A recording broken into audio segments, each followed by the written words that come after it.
Përshëndetje të nderuar teleshikues të Report TV, mirë se vini në Frontline, si çdo të martë dhe të mërkurë në orën 19:10 dhe çdo të njëjtën në orën 21:00 me debatin dhe aktualitetin politik të javës.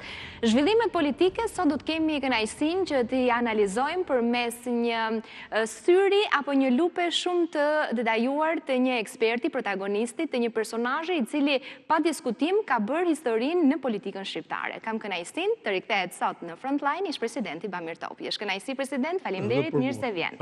Gjithmonë i mirë pritur edhe për dëgjuar analizën tuaj që me shumë predikime në fakt në kohë të hershme kanë dalë dhe vazhdojnë të jenë siç ju i keni parashikuar shumë kohë më parë. Duke nisur në fakt me atë çfarë na sjell zhvillimet politike, ka pasur një mbledhje të fundit përgjatë ditës së djeshme ku duket që ka disa tentativa nga PD-ja dhe PS-ja për të shkuar në atë që rëndom në mes qytetarëve, mes publikut, njihen si ndryshimet kushtetuese. A mund të shkojë Partia Socialiste dhe Partia Demokratike në një tjetër vazhdim, ripërsëritje të historisë të 2008-s, kur flas për ndryshime kushtetuese që mund të lidhen me procesin elektoral në tërësi të kodit, pra sistemi që mund të preket kushtetuta edhe për aspekte të tjera, por dominanca të mbetet mes dy poleve të mëdha politike? E shesti një vazhdim, një ripërsëritje të historisë? Absolutisht po. Jo vetëm për shkak të një komunikimi konstant që ekziston midis dy kampeve, pavarësisht që në publik lexohet ndryshe, por edhe për shkak të nevojës, sepse kërkohen 2/3 e votave që edhe pse Partia Socialiste është në pushtet me 83 mandate, i ka pa mjaftueshme për të arritur kuotën e ndryshimeve kushtetuese. Kështu që unë shoh që ata do ta vazhdojnë bashkëpunimin. Bashkëpunim. Të shprehur tashmë në publik, sepse underground në ndhe ato bashkëpunojnë. Këte sot e konstatojnë shumë njerëz që ne i diskutojmë në biseda të ngushta, por edhe shumë analistë që unë i dëgjoj në për studio ta shprehen. Po? Që do thotë, e parë nga shumë kënd vështrime, kanë arritur në një të vërtet të pamohueshme që këto dy parti, që në fakt janë dy individ, bashkëpunojnë. Nuk është të thonë që këta të takohen fizikisht publikisht, por i kanë kanalet e komunikimit. Loja tashmë është bërë shumë e thjeshtë.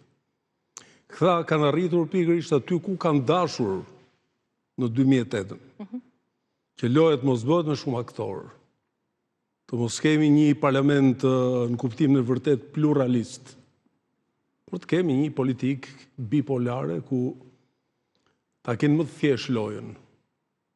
Njëri sigurisht është i sigurt me këtë lloj kundërshtare që ka në opozitë, ky tjetri është i kënaqur, mjaftueshëm i kënaqur, sepse e di se deri ku arrin me kuotat e veta partijake dhe të koalicionit.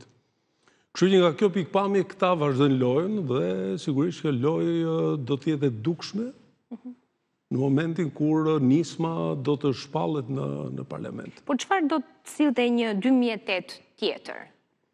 Si do të lexojë ajo politikisht? Ne jemi përpara një testi tjetër, siç do jetë ajo e zgjedhjeve të ardhshme dhe partitë ne do ta diskutojmë që janë me të tretin, me të katërtin tani si marsh, nuk është se janë në fillimet e tyre, po bëjnë përgatitje edhe pse një vit larg, por duket që janë futur në ethet e garës. Besoj që këto ndryshime që priten të vinë, nuk janë në rëndësinë e ndryshimeve të vitit 2008, absolutisht. Është një surplus. Për nevoja të mendimit që duhet të realizohet, që vjen kryesisht nga kryeministri. Spari për uljen e numrit deputetëve. Po, nëse flasim për një parlament me 100 deputet? Ku unë besoj që këtu është një propozim racional. Këtë e kemi thënë vazhdimisht. Ju e do ta mbështesnit në qëndrimin tuaj, një parlament me më pak. Patjetër që unë do ta mbështesja për shumë arsye, nuk flas a priori. E kanë thënë prej kohësh, madje kryeministri nuk është zëri i parë që po e thotë këtë. Është njeriu që ka mundësinë reale Për ta ndryshuar. Për ta ndryshuar, sepse do të ketë shumë të thjesht për ta tërhequr opozitën, për të realizuar numrin. Besoj shumë njerëz në përgjithësinë mazhorancë e pëlqejnë reduktimin e numrit të deputetëve në parlament. Është një parlament që edhe sikur ta çosh sot me 60, nuk ndryshon asgjë. Nuk ndryshon asgjë. Pra është thjesht një numër fiktiv, njerëz që janë aty në kuptimin e vërtet të fjalës fanulone që s'bëjnë asgjë. Ata që njehen dhe si deputetët me mec, që ne as në parlament nuk i dëgjojmë. S'bëjnë asgjë. Kanë vetëm një instrument. Ka një instrument që ulin ngrejnë dorën me sinjal, me mesazh. Pra, nuk dua ta bëj paralelizmin me policin e trafikut, por janë më të rëndomt se sa polici i trafikut. Polici i trafikut është në stres të atij numrit të madh makinash që mund të jenë në një udhkryq që s'ka semafor, ndërsa atje i kanë futi mendje të ftohtë, marrin ato djeta të majme, marrin benefite. Janë njerëz që si një askush. Madje unë nuk e di ai një edhe ky që i ka caktuar dhe ai tjetri, por domethënë e kanë sjell parlamentin në kuptimin e vërtet në ditën më të zezë. Profesorat mungojnë. Pjesa më e madhe të kesh një pjesë të elitës intelektualëve apo të profesorëve që dikur ka qenë parlamenti le të themi pas 90-s që kanë qenë në teatr, por është shumë larg, janë shumë larg. Nuk është titujsh. Po si të bletë? Pra unë them, elita intelektuale është tjetër gjë. Ke mjaft intelektual që mund mos kenë tituj. Ka dhe njerëz që kanë tituj që vështirë ta meritojnë emrin intelektual. Pra, ta thjeshtojmë këtë punë. Kërkohet një elitë politike për t'i shërbyer vendit në parlament. Këtu ke njerëz, sikur se thash, pa identitet, shkojnë i shërben vetëm atij që i ka emëruar për të futur atje, dhe jam i bindur që nuk kanë kulturën minimale për të realizuar dhe për të debatuar ligje në parlament. Të jesh parlamentar është një gjë e madhe. Pra të vish nga një kulturë parlamentare, e din fare mirë se çdo thotë ti je parlamentar. Madje. Rreziku më i madh, unë nuk e di ka ekzistuar apo s'ka ekzistuar, ekziston apo jo, por rreziku më i madh është që korrupsioni të realizohet nëpërmjet miratimit të dedikuar të ligjeve. Prandaj është parlamenti. Ligjet preferenciale. Prandaj është parlamenti. Parlamenti është bërë debatin, për të pasur opozitën, në fund fare për ta bërë atë opinion, për ta bërë publik.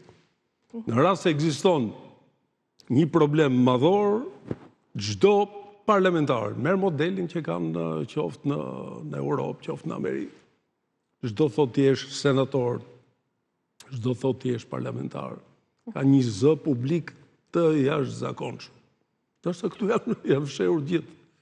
Këtu edhe figura me emër, me karrierë, po e dëshmojnë vetë, me zërin e tyre, po japin të kuptojnë që zëri tyre duhet konformohet, ndryshe fluturojnë jashtë oborrit të partisë. Diskutojmë çështjet e përjashtimeve, por të qëndruar pak edhe tek kjo qasje që mazhoranca dhe opozita mund të kenë për ndryshimin e kushtetutës. A mund të jetë ky një rrezik që lidhet me sistemin zgjedhor, që mund t'i shkojë edhe për shtat dy partive më të mëdha, a mund të jetë me balancën e pushteteve, pra mund të ndërhyet tek ekzekutivi, tek balancat që mbahen, patëm një debat fort me çështjen Balluku për ndërhyrje të kompetencave në pushtete të ndryshme, apo tek drejtësia? Apo kërkohet që të vendosen duart në kushtetutë tek drejtësia? Cili është risku më i lartë? Ne mund të bëjmë një parashikim dhe një aludim. Jo, po, cila do ishte më e rëndë, le të themi? Sepse gjërat duhet të dalin, të mos flasim para kohë. Po për shembull për drejtësinë e kemi ne në 242, kështu që patjetër pra i do i prekim me radhë. E para dhe sipas mendimit tim e pa diskutueshme është prekja e oborrit të kryeministrit. Ai obor nuk preket.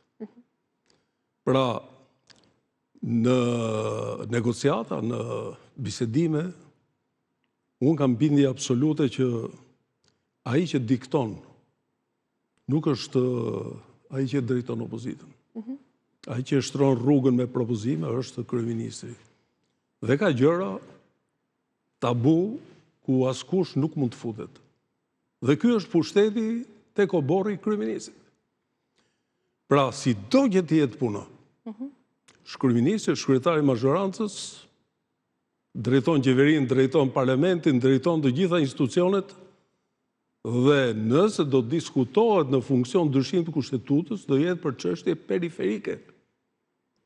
Unë numrin e parlamentarëve e quaj të rëndësishëm, po e quaj një problem periferik. Se gjë e më rëndësishme për mua, si politikan, si njojtës i situatës politike në Shqipëri dhe i parlamentit dhe institucioneve, është ndryshimi i sistemit. Pikërisht, se kush do shkojë se kurret numri, por rrezikojnë të shkojnë vetëm 2 partitë të mëdha. Ky sistem nuk ndryshon. Çfarë duhet ndodh? Nuk ndryshon. Ruhet pra. Në rast se diçka do të ndryshojë në mënyrë kushtetuese tek ligji zgjedhor. Po. Ka ngërkuar opozita për shembull kthimin e vagonëve, i ka quajtur Rama asë kohë, të koalicioneve. E ka dhënë sinjalin. I ka quajtur vagon. Po. Dhe ta japish këtë krahasim në Shqipëri ku s'ka as sekurudh, as vagona, as lokomotiva. Ka një premtim, po, ende. Shikoj, me premtime, natyrisht do kishin shkuar në Mars. Shikoj, këto premtime, unë i kam thënë dhe dikujt tjetër. Unë vi këtu me dëshirë të këty. Se komunikimi është fare i natyrshëm. Por i kam thënë dikujt, mos më bëj pyetje duke me vënë pozicionin si kur unë jam naiv. Sikur kam marrë për herë të parë këtu për të folur për politikën. Pra unë këta të dy, specifikisht i njoh shumë mirë. Nuk ka rëndësi të njoh si fizionomi, i njoh si sjellje politike, i njoh në besueshmërinë e një fjale të dhënë, tek premtimet. Pra, këta kanë arritur të kuptojnë që audienca publike e këtyre është e atij niveli që këta mund t'i rrenë si të dush. Pra, kur them premtim, unë lexoj gjuhën e kryeministrit, i cili do ta orientojë nëpërmjet këtyre deklaratave, që mos u futni në këto tema, tek historia e koalicioneve e vagoneve të trendit. Pra ai do shkojë pikërisht aty ku don ai. Gjë që se kemi pas bërë kurrë ne kur ishim mazhorancë. Ka qenë një rregull i pranuar që ti kur futesh në bisedime me opozitën, patjetër do të lëshosh. Dhe në këtë rast çfarë mund të lëshojë kush? Ky nuk do të lëshojë asgjë, absolutisht. Po opozita? Opozita është në një pozicion... Është më për ulur për t'ia dhënë votat? Apo do qëndrojë zoti Berisha më stoik për të mos u bashkuar? Shikoj, stoicizmi i tij është folklorik tashmë. Nuk ka stoicizëm. Ai është njeriu i cili bashkëpunon më shumë me kryeministin. Ka 1000 kanale komunikimi, të cilat fillojnë tek mënyra se si do të bëhet politika, mënyra se si do të shfaqemi në publik, mënyra se si do të arrijmë në zgjidhjet përbashkëta në interes reciprok, dhe në fund fare gjithçka precipiton tek lehtësia për të bërë biznes. E është pjesa fundore, që shkon e gjithë marrëveshje. O sepse ajo pjesa fundore pastaj e qarkullon, sepse biznesi e qarkullon. Nëpërmjet biznesit gjërat bëhen të pastra, sepse një politikan që është atje, që i është kushtuar politikës, është i formatuar dhe nuk mund të lëvizë nga konturët. Së mund të ketë biznes. Qoftë me deklaratat e pasurisë, patjetër. Po pikërisht, se janë shumë gjëra. Është shumë e drejtë kjo analizë. Po ne nuk jemi sot në një territor të gjerë me shumë popullsi ku gjërat u mbasin. Një territor i cili po boshatiset kohë pas kohe dhe njerëzit i dinë fare mirë se si ndodhin gjërat në terren. Për shembull, një objekt nuk ngrihet në Tiranë për 24 orë, jo, ka kohën e vet. Njerëzit pyesin, e kujtosh si është interesat e njerëzve për të futur atje, për të ndërtuar biznes apo për të marrë një apartament. Dhe dihet kundërto njëri, kundërto tjetri. Kush e ka monopolizuar tregun e Bregdetit? Kush? Cili? Me njëherë, sa del një problem, diku fshihen të dy. Pse? Sepse janë të dy. Në fund fare, nevoja për të fshehur i bën ata që t'jenë bashkë. Si mund t'jenë bashkë? Duke mos u shprehur. Zoti Rama zotohet që me non grata nuk bën asgjë. Duke porositur kanalet mediatike që ata i kontrollojnë, që të mos ta bëjnë publik. Duke porositur të gjitha këto të portaleve që ata i kanë. Tani unë nuk mund t'jem absolutist, sepse nuk jam studios i rrjedheve portale, i analistëve, por ajo që unë konstatoj, që vjen edhe nga zëra tjere, është kjo që këto kontrollojnë media. Sigurisht janë edhe inteligencë, sepse nuk bëjnë blok absolut. Len diku në i zë që të dali për të thonë shiko, por edhe ajo si pëlqen. Pra historia është që ndryshim kushtetuese për ta përmbyllur, sipas me mund të shkojnë në uljen e numrit deputetëve, që është një gjë normale, unë e quaj normale. E dyta do shkojnë një zgjidhje për kodin zgjedhor që do jetë në interes të pranueshëm të dy partive, ku këtu ka një klauzol, nëse nuk don kryeministri, nuk bëhet. Patjetër. Dhe treta pastaj që presim të... Elementet e drejtësisë që varet se çfarë do tek drejtësia pastaj, tek drejtësia unë 42 është interesant. Unë padyshim që si mund të krijohet kjo bërë e kam një koment. Cili është komenti? Komenti është ky që SPAK-u si institucion ka një mandat kushtetues 9 vjeçar. Dhe tani është në vitin e 7. Po, thuajse po. Vitin e 7. Dhe një institucion ka që rëndësishëm nuk mund të limitohet në kohë. Pra, ku do kisha gjetur unë një lloj momenti për të mbështetur parlamentin, nëse parlamenti do kishte qenë koshient të thotë ky institucion është bërë i domosdoshëm. Dhe duhet i zgjasim patjetër mandatin. Pse se bëjnë? Faktikisht se bëjnë. Tregojnë që ata janë shumë të intimiduar, janë absolutisht të intimiduar nga drejtësia. Dy palët. Sigurisht dy palët. Një qartë. President, patjetër që zhvillimet brenda Partisë Demokratike nuk kanë qenë, besoj, me shumë besime kam këtë larg vëmendjes tuaj, sidomos të ditëve të fundit që përjashtimet duket që kanë bërë bujën më të madhe. A është ky një kontroll që zoti Berisha po e bën jo në atë pjesën e nëndeshme apo të komandave brenda partisë, po tashmë edhe publikisht me demokratë të cilët kanë qenë sot në dyert e PD-s, kanë kërkuar sqarime pse janë përjashtuar, pse kanë pirë kafe me një, pse kanë qenë në një nga takimet me Saljanin e tjerë. Kontroll, pastrime, çfarë po ndodh realisht? Pse ky veprim tani? Sepse janë në fundin e tyre. Në mënyrë absolute.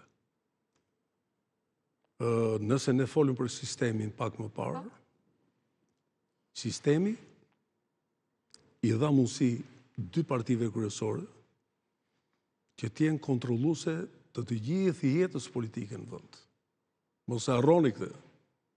Ka 16 vjetë që funksionon në këtë mënyrë. Politika shqiptare ka pas qindra problem, po s'ka qenë kurrë. Pra, i dha mundësi dy kryetarëve të partive që të formatojnë ekipet e tyre me emrim. Kryetar apo pronar partish? Si do t'i quani t'jo? Po tani, në gjuhën time, në leksikun tim politik janë kryetar. Në leksikun tuaj, dhe unë pajtohem me ju, janë pronar. Sepse duke qenë pronar të partive politike, janë pronar të jetës politike në vend, janë pronar të shumë vendimarrjeve të rëndësishme, të benefiteve, të pronave, të bizneseve, këtë po e thonë të gjithë tash.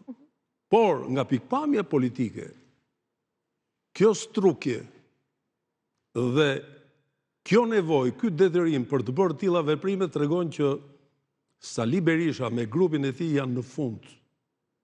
Janë në fund. Nuk ka rrugë dalje. Unë nuk di të them nëse është fundi, po di t'ju them president që Zoti Berisha po kërkon një 4 vjeçar tjetër në kryet PD-s, për të rinisur nga fillimi. Tani nuk e di se çfarë thoni ju, po ajo që po them unë është që janë në fund. Nuk rigjenerojnë më. Pra, në kushtet e një urie ekstreme, bota biologjike njeh që nëna anë edhe bite vetë. E përkthyer politikë tregon që ai nuk njeh më njeri veç një grupi të ngushtë që i garanton atij qoftë me gjuhë rretje, qoftë me baltosje, qoftë me sjelljen e njerëzve të ashtu quajtur të fortë, që në Shqipëri ti e di si përfundojnë të fortët, përfundojnë dalin nga loja në 1000 mënyra. Pra, gjuha politike duhet jetë gjuhë politike. Ai duhet të hap lojën, por me sa duket në subkonsciencën e tij është që unë kam filluar lojën, që edhe këtu ka një lloj diskutimi, nëse ka filluar ky në 90-ën, se ka filluar dikush tjetër. Mund të thotë që topin e kam unë dhe penalltin e gjuaj unë. Po le ta fusin në portë vet, po diti ta gjujt topin. Por jam i bindur që besoni që Berisha bën autogol? Po, në gjithë të periudhë që nuk është e pakët, unë shoh që ai të realizoj vetëm autogol në shërbim të ekipit kundërshtar. Pra, ai nuk mund të akuzoj askënd që po bashkëpunon me X-in Y-in. Për më tepër që po bashkëpunon me një person që është brenda Partisë Demokratike. Pra, i vetë me zë me figurë sipas aty duhet ishte përjashtuar? Rrëzon pikërisht atë për të cilën ai është mburrur që Partia Demokratike ka korrente të mendimit ndryshe, janë të mishdardhur. Po, fraksionet. Fraksione korrente. Pra, ai këtu, fakti që thotë i shëben Saljanit dhe i përjashton, tregon që ai ka qenë, është sjellur në atë lloj metamorfoze si demokrat dhe në fund fare ka përfunduar prapë si komunist, si sektar. E kuptoj, po tani që janë zgjedhjet në 23 maja, nuk do t'i duhej çdo vot demokrati antarësie e zotit Berisha dhe jo të nisë këto operacion fshesa? Po ti mendon se e ka jashtë kontrollit situatën aty? Me 99.9%, shumë do shkojnë zgjedhjet. Po tash ai mund mos shkoj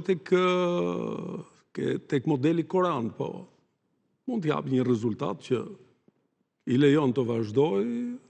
Po kësi, se Saljani nuk po lejon të hynë nga, Alicia Balliun jo, Eviko Kalarin jo. Duket që janë mbyllur dyert për këta kandidat. Pastaj nuk e di nëse mund dali dikush. Shiko, unë bëj analizë politike, po se çfarë ka ndërmend ai. Po. Natyrisht që jo vetëm nuk e di çfarë ka ndërmend, por do preferoja që të mos futesha në zgjidhjet që ai jep në tilla situata, sepse i takojnë vetëm atij që në fund fare të demaskohet publikisht. Kemi rastin, dhe do ta kemi shumë shpejt, do të shohim se çfarë do paraqes. Dhe natyrisht më vjen të pyes, president, për çfarë duhet ta marrë Sali Berisha një mandat të katërt për drejtimin e, le të themi, të katërt, kuptimin vazhdimësisë paralele edhe me qeverisjen e Ramës flasë, kur ka 4 mandate që është në opozit. Shiko, unë mund të argumentoj, mund të perifrazoj, mund të përcaktoj si një moment të detyruar paranoje. Paranoje. Është një paranoje e cila e shoqëron prej dekadash. Është paranoje. Lidhur keq me atë pozicion, në mënyrë më absolute as pak demokratik në formimin e tij dhe me kalimin e kohës përkeqësohet. Dhe unë këtë bisedë nuk po e bëj në dëm të individit, jo.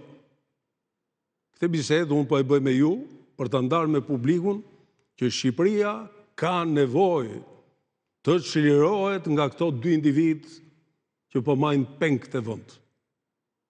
Ky është apeli publik, kjo është arsyeja pse unë vi. Këta 2 individ që janë produkt një sistemi të kalbur politik, që e kanë ndërtuar vetë, duke i kthyer këta në diktator në partitë respektive, Këthe vuan vëndi. Pra, korupcioni fillon tek partitë politike. Dhe korupcioni, pare se të jetë në gjëra të dukshme, është korupcion në mentalitet. Pse këta mendojnë që këta të dy, kush më shumë e kush më pak, do të orientojnë, do të drejtojnë këtë vend në vite e në dekada. Kjo është gjë të mërshme. Ky model nuk ndodh askund. Pra, në Amerikë janë 4 vite për një president. Po t'jetë shumë i suksesshëm 8, nuk shumë. Ndërpritet. Po sa elita politike janë ndrruar në Europë? Në Kosovë. Po t'i Kosovë. Gjithë vendet ballkanike. Vetëm këtu është kalcifikuar aq shumë situata, sa është bërë shumë problematike. Duket që heshtja nuk po ndihet si që kemi parë për shumë vite në Partinë Socialiste, se nëse flasim për përjashtimet në Partinë Demokratike dhe në PS kanë filluar. Mbaj mend diskutimet e fundit kanë qenë në kohës së Blushit, që do të thotë gati një dekadë përpara dhe ne nuk kemi pasur nga Selia Blu, le themi, korrente që mund të na tregojnë që ka ndonjë përplasje apo një zë ndryshe. Ka ndodhur që rasti Balluku të sjellë precedentin e Elisas Miropalit dhe që aty të nisin ndoshta edhe zyrtarisht apo edhe zoti Braçe për shembull ka qenë një mendim më kritik edhe më ndryshe është shprehur tani që do të kandidoj për Tiranën, pra duket që po lëvizë edhe diçka, po fryn një herë tjetër brenda Partisë Socialiste. A do mendoni, president, që do kërkohet të mbytet edhe ky zë ndryshe? Të mbahet qetësi, ajo që ju thoni që është krijuar diktaturë brenda partive, apo do ketë? Shikoni, brenda partive ka variacione. Po në PS nuk e kishim parë me vite. Jo, në PS, sigur që e kemi parë. Kemi parë zërat cilët janë larguar me shumë elegancë. Ndryshe nga Partia Demokratike që ka ikin në mënyrë traumatike. Nga Partia Socialiste ikin me shumë elegancë, largohen, edhe nuk po i them emrat tu. Por në rastin e fundit unë do të ndaja fenomenin Braçe nga fenomeni Spiropali. Sepse fenomeni Braçe është një fenomen konstant. Unë e njoh një zë i palodhur kritik. E njoh zotin Braçe qysh nga parlamenti 96. Kjo natyrë ka qenë. Natyrë më rebele. Oponentet, mos ta quaj rebele, është natyrë oponente. Që duhet të jetë deputeti. Pra kur ky arrin që të realizoj debate të forta brenda grupit tij, ky është deputeti. Ky është karakteri. Pjesa e Spiropalit, unë nuk futem në mënyrë absolute në fatet e njerëzve, por ka pasur një sjellje dy fish. Një herë duke e vlerësuar Ramën me figura që ju e dini fare mirë, ndërsa tani po mban qëndrimin për shkak të asaj goditje. Se çfarë ka ndodhur atje, ju ndoshta e dini më mirë se unë. Po, gjithsesi, shohim që zoti Rama po përgatitet për zgjedhje. Megjithëse më përmendet dhe e veçuat pak zotin Braçe, a duhet këtë alternativa më shumë se sa një, ato që partia mund të diktoj, dhe që zoti Braçe nesër pas nesër mund të marrë një drejtim edhe të dalë i pavarur? Mund ta ndërmarrë këtë kosto apo duhet ta ndërmarrë një deputet të kosto? Shiko, partia në kuptimin klasik, kuptimin parimor, nuk mund të jetë me një zgjidhje. Partia duhet të ketë disa zgjidhje. Dhe zgjidhja më e mirë vjen në vendimarrjet që ka partia, forumet. Por këtu është prishur loja, pse? Sepse të gjithë njerëzit mendojnë që zgjidhja nuk do vinë nëpërmjet forumeve. Zgjidhja vjen nëpërmjet individit, kryetarit. Këtu loja është prishur. Pastaj, të gjitha këto lloje rebelimesh interpretohen sikur janë personale me kryetarin. Ka një arsye, sepse vetë kryetari, në rastin konkret, është omnipotent, i ka të gjitha në dorë. Keni parë edhe gestikulacionet, mënyra e sjelljes, ka humbur qetësinë, nuk është më në kohën e fushatës me timone, me daulle, me legena, jo. Jo është prishur Terezia. Ka një rregull universal. Që është? Cili do qoftë, cili do që tjetë, më i fuqishmi, ka lindjen, lullëzimin dhe rrëzimin. Ky termi rrëzim pastaj mund të interpretohet si rënje, si fund, por në historinë botërore, qoftë në historinë e monarkive, qoftë në historitë politike, qoftë në historitë e sportit, të artit, kulturës, ka deklin. Dhe mirë ai... Është teknike, është jetësore, gjithsesi. Mirë, po jo më janë universale. Askush nuk del kundër rregullave të universit. Kur shkon me probleme në deklin, është një problem i madh për ata apo për ata. President, sot është 1 prill dhe shumë qytetarë mendojnë që gjithmonë janë politikanat ata që gënjejnë, po ju si ish president, si politikan, cilën do të mendonit si të vërtetën e madhe që qytetarët duhet ta dinë?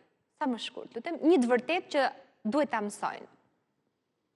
Të vërtetën nga ato që kanë kaluar apo nga ato që kemi Edhe për politikën, edhe për çfarë ndodh aktualisht, për aktualitetin, patjetër. Por edhe si një lloj teorie eksperience jete që ju e keni përjetuar. Në deregjen që ka arritur politika, i bëj thirrje qytetarëve që pa u rregulluar rregullat, sistemi, ta braktisin politikën.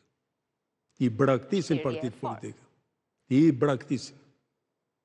Ti i braktisin dhe zëri tyre duhet i detyroj këta të vendosin rregullat e lojës. Sepse po nuk vendosin rregullat e lojës, ne do kemi njerëz të tjerë që dalin flasin nëpër studio dhe njerëz të tjerë anonim që bëjnë drejtim. Që japin verdiktet dhe përcaktojnë fatet njerëzore. Shpresoj që thirrja të dëgjohet. Ky paradoks duhet ndryshojë, duhet ikë. Dhe s'ka lidhje fare me 1 prill. Falenderoj shumë dhe shpresoj që të dëgjohet, se është një apel shumë i vyer, ishte kënaqësi president si gjithmonë. Faleminderit. Faleminderit ju për ftesën. Faleminderit që na ndoqët, bashkë jemi nesër, mirupafshim.